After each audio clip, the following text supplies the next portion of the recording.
आकाशवाणी गोरखपुर से प्रादेशिक समाचार।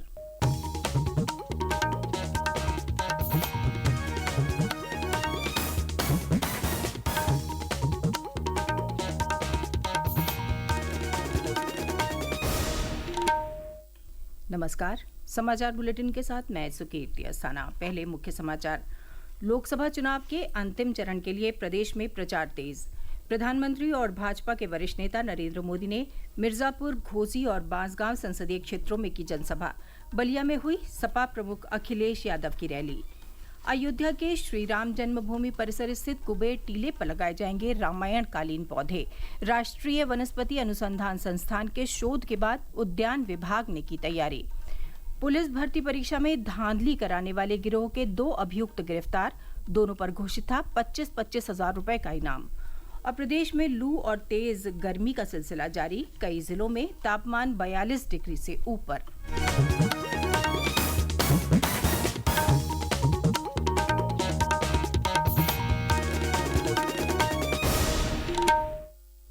और अब समाचार विस्तार से। लोकसभा चुनाव के 7वें और आखिरी चरण के लिए प्रदेश में प्रचार चरम पर है। विभिन्न राजनीतिक दलों के स्टार प्रचारक अपनी पार्टी के उम्मीदवारों के लिए प्रचार कर रहे हैं। इसी क्रम में प्रधानमंत्री और भाजपा के वरिष्ठ नेता नरेंद्र मोदी ने कल मिर्जापुर, घोसी और बांसगांव संसदीय क्षेत्र में पार्टी प्रत्याशियों के समर्थन में जनसभाओं को संबोधित किया। श्री मोदी ने कहा कि देश समझ गया है कि इंडी गठबंधन सांप्रदायिक और जातिवादी है। इंडी गठबंधन पर सवाल उठाते हुए उन्होंने कहा कि इस गठबंधन ने कश्मीर में धारा 370 वापस लाने के इरादे की घोषणा की है, जो एक ऐसा कदम है कि जिससे आतंकवाद को फिर से बढ़ावा मिल सकता है और पाकिस्तान का मनोबल बढ़ सकता है। उन्होंने दावा किया कि समाजवादी पार्टी और कांग्रेस के लोग वोट बैंक के लिए समर्पित हैं, जबकि भाजपा सरकार देश के गरीबों, दलितों और पिछड़ों के लिए समर्पित है। उन्होंने वादा किया कि अनुसूचित जाति, अनुसूचित जनजाति, ओबीसी और अन्य वंचित समूहों के लिए आरक्षण धर्म के आधार पर मुसलमानों को नहीं दिया जाएगा। समाजवादी पार्टी पर निशाना साधते हुए श्री मोदी ने कहा कि समाजवादी पार्टी को कानून व्यवस्था में विश्वास नहीं है। सपा सरकार माफियाओं को वोट बैंक के तौर पर देखती थी, लेकिन योगी सरकार में माफियाओं के खिलाफ कार्रवाई हो रही है। श्री मोदी ने कहा कि देश ने तीसरी बार एनडीए की सरकार बनाने का फैसला कर लिया है।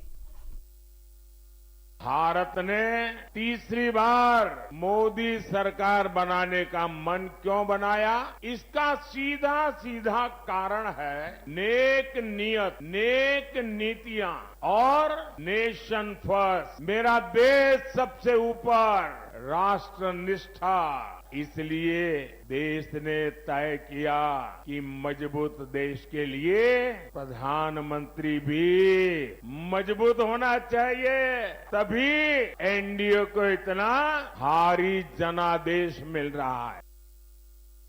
मुख्यमंत्री और भाजपा के वरिष्ठ नेता योगी आदित्यनाथ ने कल मिर्जापुर, चंदौली, गाजीपुर और गोरखपुर में पार्टी प्रत्याशियों के समर्थन में जनसभाओं को संबोधित किया।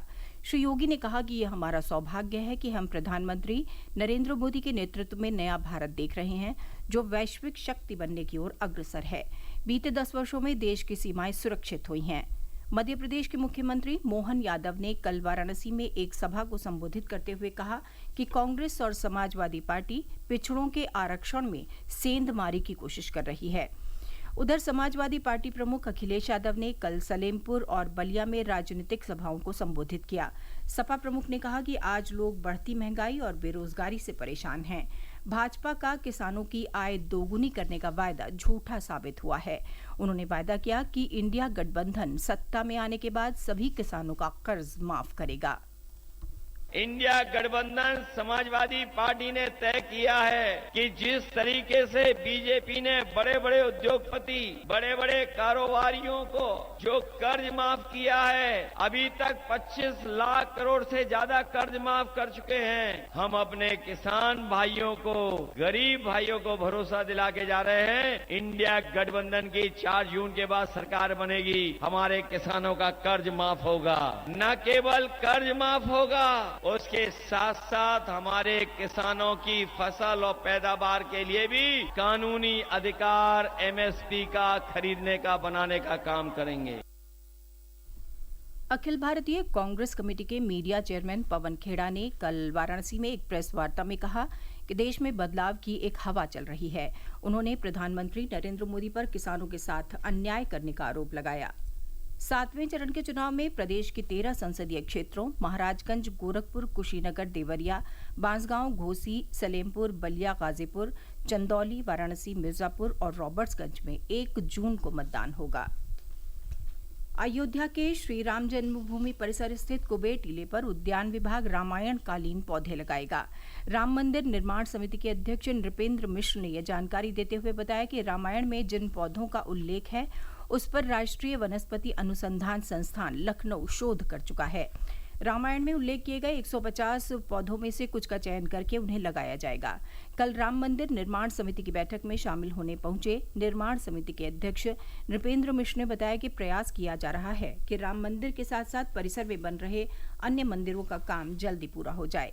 उसके बाद श्रद्धालु आसानी से दर्शन कर सकेंगे। उम्मीद है कि सितंबर महीने तक 7 मंदिरों का निर्माण कार्य पूरा हो जाएगा।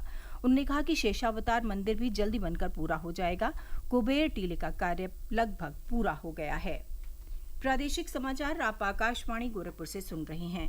ये समाचार बुलेटिन हमारे YouTube channel AIR news Gorakhpur और X हैंडल AIR News_GKP पर भी उपलब्ध है। उत्तर प्रदेश पुलिस की स्पेशल टास्क फोर्स STF ने पुलिस भर्ती परीक्षा में धांधली करने वाले सॉल्वर गैंग के 2 और अभियुक्तों को गिरफ्तार किया है। इन दोनों पर 25-25 हजार रुपए का इनाम घोषित किया गया था। पकड़े गए अभियुक्तों की पहचान अलीगढ़ के बिट्टू शर्मा उर्फ विनोद कुमार शर्मा और बुलंदशहर के कुशल पाल उर्फ राजा उर्फ राजेश के रूप में हुई। STF के ADG अमिताभ यश के अनुसार सॉल्वर गैंग के खिलाफ 17 फरवरी को मुकदमा दर्ज कराया गया था। मामले में 3 अभियुक्तों को पहले ही गिरफ्तार करके जेल भेजा जा चुका है। 1 जून को होने वाले लोकसभा चुनाव के 7वें चरण के मतदान से पहले आज शाम वाराणसी के रुद्राक्ष अंतर्राष्ट्रीय कन्वेंशन सेंटर में संतों और बुद्धिजीवियों का एक सम्मेलन आयोजित किया जा रहा है। इसमें अखिल भारतीय संत समिति, अखिल भारतीय अखाड़ा परिषद, श्री काशी विद्वत परिषद, श्री गंगा सभा और भारत संस्कृति न्याय की सहभागिता है। सम्मेलन में हिमाचल प्रदेश के राज्यपाल शिव प्रताप शुक्ल और सिक्किम के राज्यपाल लक्ष्मण आचार्य भी शामिल होंगे। विदेश मंत्री S जयशंकर ने कहा है कि वसुधैव कुटुंबकम की भावना से ही विश्व का कल्याण हो सकता है। विदेश मंत्री कल वाराणसी में पूर्वांचल स्कूल्स वेलफेयर एसोसिएशन के तत्वावधान में आयोजित एक सम्मेलन में हिस्सा लेने पहुंचे थे। सम्मेलन में शिक्षा के साथ सशक्तिकरण विषय पर बोलते हुए विदेश मंत्री ने कहा कि जब हम देश में शिक्षा पर बात करते हैं तो मुख्य केंद्र टेक्नोलॉजी होता है। धर्म की नगरी मथुरा के प्रमुख स्थलों में राधा रानी की जन्मस्थली बरसाना की काफी ख्याति है। मथुरा वृंदावन आने वाले श्रद्धालु और पर्यटक बरसाना भी जरूर जाते हैं। अब यहां आने वाले श्रद्धालुओं को रोप वे की सवारी की सुविधा मिलने लगेगी। करीब 3 करोड़ रुपए की लागत से बन रहा ये रोप वे आगामी 15 जून से शुरू हो जाएगा।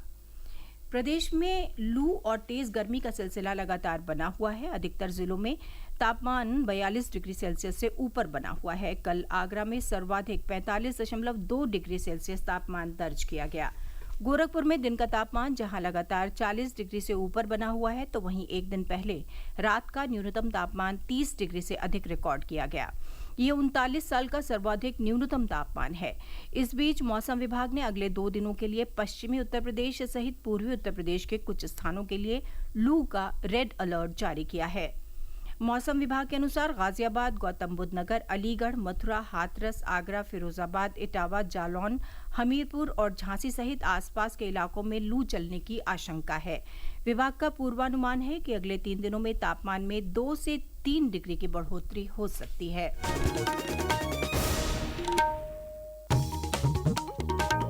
अंत में मुख्य समाचार एक बार फिर।